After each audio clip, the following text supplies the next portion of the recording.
Тешко е да се пристигне на врвот, но оттаму погледот е прекрасен. Зборуваме на тема спортско качување заедно со тренера Јован Иванов и ќе ви ја доловиме атмосферата која што денес се наоѓаме, односно сите оние емоции, оние адреналин кој што се чувствува и секако љубовта кон спортското качување, а се наоѓаме во вежбалната Болдер. Здраво Јован, јас ти благодарам за одвоеното време и што денес сме ваши гости и се надевам дека после емисија ќе научиш на некои техники и трикови на самото спортско качување. Здраво, Надица, благодарност и до вас и вашата екипа. Секако не само јас, туку и дел од дечките што се заедно со мене се спремни да го покажат, да го пренесат нивното знаење токму кон тебе и кон вашата екипа, па да се приклучите и вие кон овој убав спорт. Така и сега и самите најавивме дека имаме овде атмосфера која што може да се почувствува оној адреналин, онаа воспода кој што самиот спорт ја нанесува, па кажи ми каков спорт е спортското качување? Па вака, за многумина е екстремен, за нас е возбудлив. Значи спортското качување представува качување на природна или на вештачка карпа на однапред подготвени стази при кои се следат одредени правила. Доколку ги почитуваме тие правила е тотално безбеден и затоа ние никогаш не го ставаме во таа толкова екстремна група на спортови, затоа што секогаш внимаваме на безбедноста и како се однесуваме на карпа.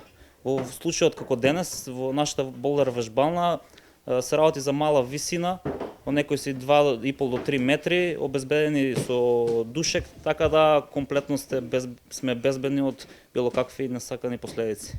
Така, кажи ми кои техники се користат? Кои техники треба нели да се совладат? Па вака, спортското качување бара координирано движење на целото тело. Значи еден од ретките спортови што бара сила во секој дел од телото, почнувајќи од самите прсти на раците па комплетно до нозете. Иако изгледа дека се работи само за качување со раци, сепак и нозите се голем фактор за качувањето, како и абдоминалниот дел. Така да многу слично исто како гимнастичарите и спортските качувачи имаат комплетно развиено тело. А и сепак треба нели многу вежбање, па колку сето тоа одзема време? Па вака, во зависност од програмата која ја работиме и во зависност од целите кои ќе ги поставиме. Во нашиот случај ние имаме 3 тренинзи неделно, заедно со викендите ги оставаме како 2 дена кои се предвидени за качување на природна карпа. Така да во една недела може да кажеме дека 5 дена сме активни. Така. А колку дисциплини има во овој спорт? Спортското качување брои 3 дисциплини. Тие се воводство, брзинско и болдер. Да ги дообјасниме, болдер е, како што гледате ова сега што го правиме тука, представува качување на ниски карпи со тешки насоки и висок интензитет, во кој треба да се совлада проблем во рок од дадено време, 4 до 5 минути.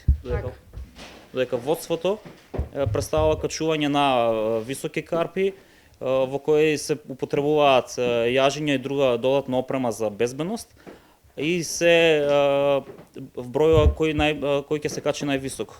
Во брзинското, третата дисциплина, најбитно од се е кој ќе биде најбрз во стазата која е дадена. Јован, мене ме страв од височина, но сакам после да пробам и сакам сега да знам која е потребната опрема за ова качување.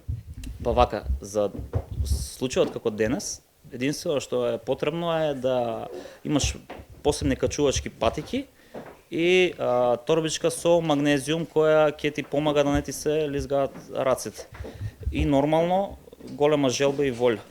Доколку кога ќе одиме на природна карпа или кога ќе одиме на нешто повисоко од ова, потребно е со нас да носиме заштитна кацига, потребно е јаже, потребни се комплети, појаси, карабинери или цел сет на опрема која ние како клуб ја имаме и ја користиме во ситуации кога ни треба. Така, и среќа за да го изодам потребниот пат. Да се потрудам треба. Среќа и желба. Така. Сега Јован, која е целта на ова качување, бидејќи знаеме дека насоките во карпите си имаат свое име и тежина? Да, значи реков и претходно, качувањето представува, спортското качување представува качување на однапред подготвени стази. Значи, насоките се, ако зборуваме за природна карпа, лиценциран поставувач насоки има за цел да ја обезбеди комплетно карпата да биде безбедна, да ја исчисти од одрони, да постави експанзиони клинови, и да ја одреди незината тежина, за да секој качувач знае на кое ниво е, колку е тешко и на кое ниво треба да биде за да ја искачи. На крајот, кога секи биде комплетно, насоката добива свое име, во зависност од тоа како е инспириран во моментот тој што ја прави или тој што прв ќе ја качи. Така. Додека сме кај оцените, значи како се одвиваат, на што се однесуваат, како оди таа постапка? Да, па една спортско-качувачка насока се оценува врз база на искуство на качувачите кои ќе ја качат. Особено се зема во предвид да најмалку тројца од различно ниво се качат и врз база на своето искуство дадат одредена оцена. Кога тие три оцени ќе се поклопат или ќе се земе една средна, насоката се оценува и едноставно знаете од кое ниво е, тоа е еден вид на ниво и кога ќе знаете која оцена ја качувате, ќе го знаете кој е вашето ниво.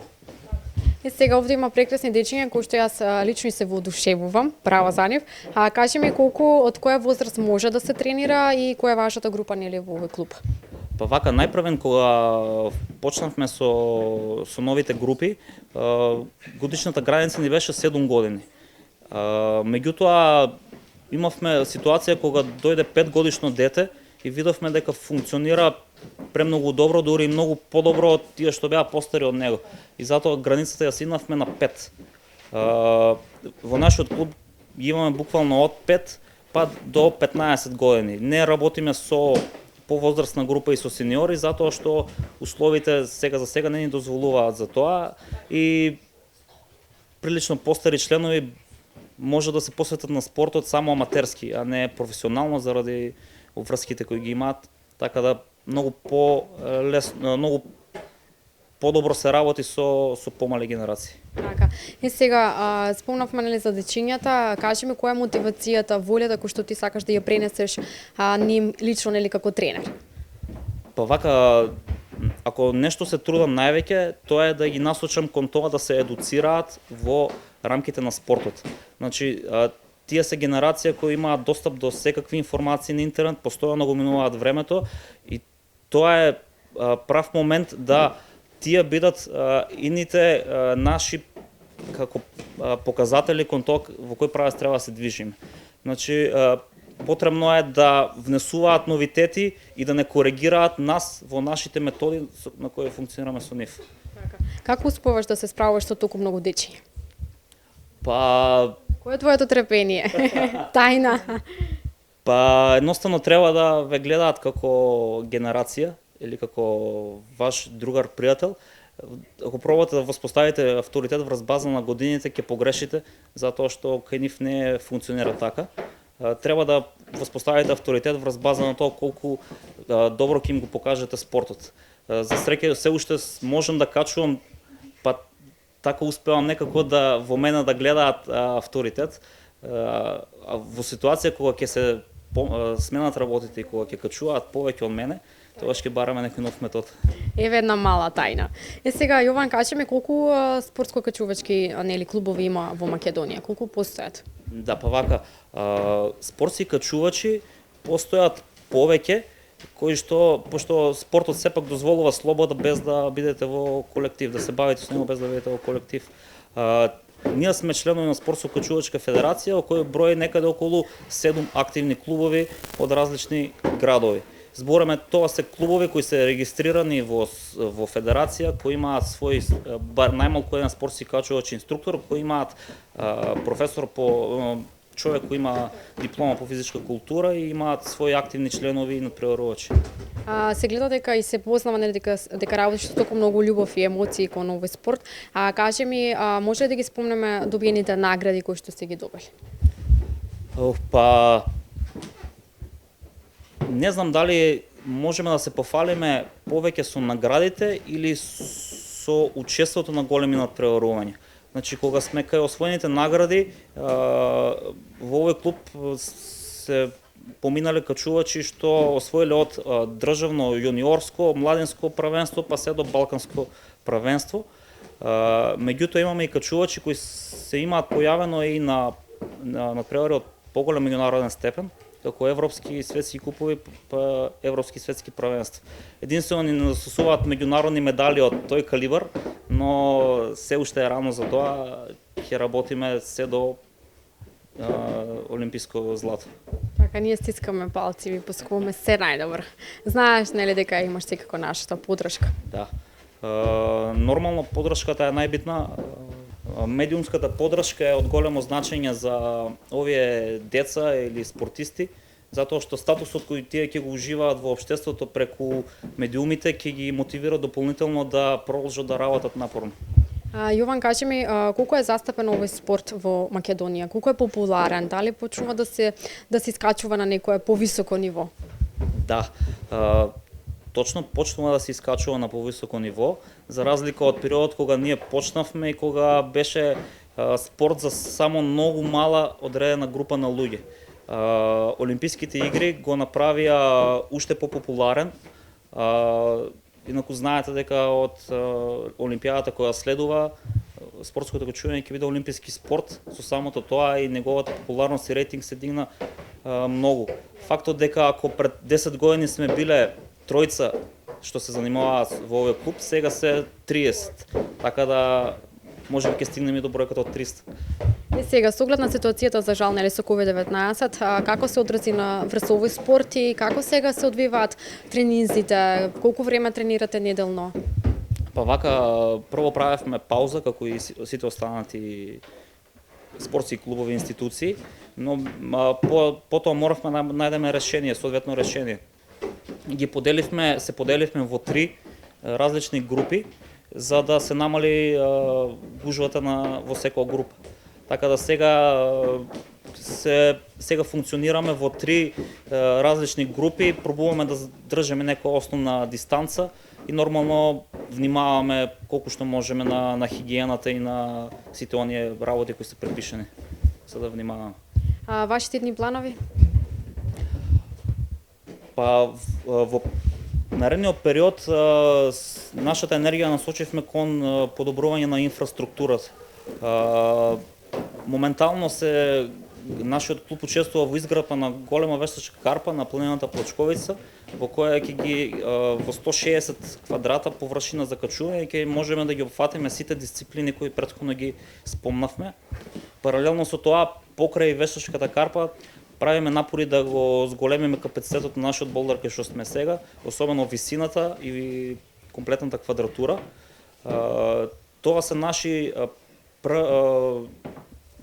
тоа е наша примарна цел, затоа што го имаме квантитетот на членови, го имаме квалитетот, останува да ги подобриме условите за да бидеме уште подобри. Така. Јован, и за самиот крај, дали сакаш нешто да додадеш на оние, например, кои што се заинтересирани, кои што сакаат да се занимаваат со овој спорт, на што треба да го поседуваат, на што треба да обрнуваат внимание, бидејќи како што кажавме, преценили дека треба храброст, волја и сила за да се искачи, што она кој што ти како тренер би ги советувал? Па вака, најбитно од се е да го сакаат спортот, да ги сакаат висините и нормално да знаат дека не може да функционираат или да успеат без жртва. Ние сме овде, функционираме постојано, секој оној кој има желба да се занимава, да се внесе во овој спорт, да го запознае, може слободно да ни сконтактира и преку социјалните мрежи или директно овде во нашите простории. За сите оние што имаат вистинска желба за овој спорт, не постои никаква пречка која ќе ги спречи да се занимаваат со него. Така. Јован, јас сакам да се заблагодарам уште еднаш за одвоеното време и што еве сега сме овде кај вас, а јас имам потребната опрема и сум подготвена за качување, на спортско качување, за некои твои совети и техники се разбира со најмалите. Да, благодарам и на вас, тебе да покажеш што знаеш и колку имаш желба. Нормално тука сме ние заедно со нашата екипа да помогнеме во целото тоа. Сега останува на тебе да покажеш што знаеш и колку имаш желба, нормално тука сме ние заедно со нашата екипа да помогнеме во целото тоа.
Дома на драги гледачи една прекрасна дама, преубава, нејзиното име е Натали и овде имаме неколку нејзини освоени награди. Натали, кажи ми каде ги освои овие медали? Јас овие медали ги освоив на надпревари, Каде?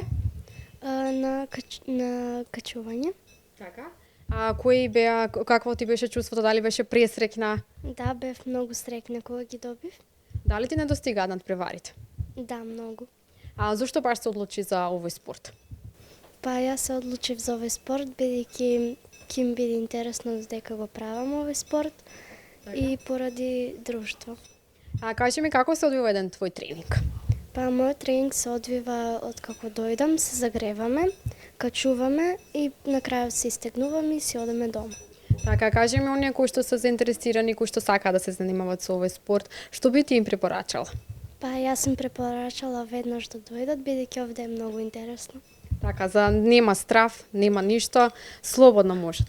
Да, може би на почеток ќе им биде страшно, но потоа ќе се навикнат и супер. Леон Ангелов, Колку години ќе имаш? 6. А зошто сакаш да се качуваш? Зошто баш ова го одбрав? От Любов. Дали сакаш да продолжиш кога ќе пораснеш? Да. А кажи ми како се одвива твојот тренинг? Така убаво. Што е онако што, например, кога дојдеш, што правиш ти? Прво се загревам, па после качувам, па после се стегнувам и после се одам.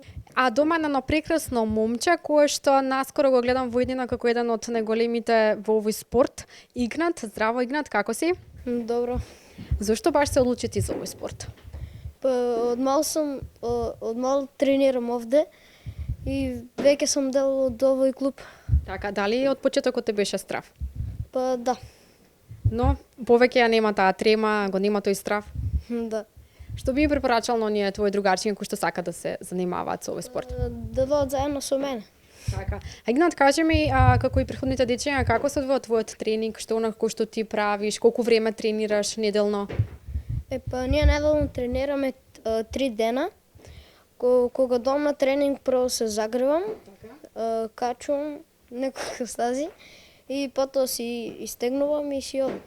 А што е важно што треба да поседува оној кој што се занимава со ова, како нели за да остане смирен, за да не се плаши? Па Како ти ја надмина таа трема? треба сила. Сила, така. Да. Дали во иднина сакаш да продолжиш со овој спорт? Да. Јас ти посакувам многу успеси и се најдобро. Благодарам.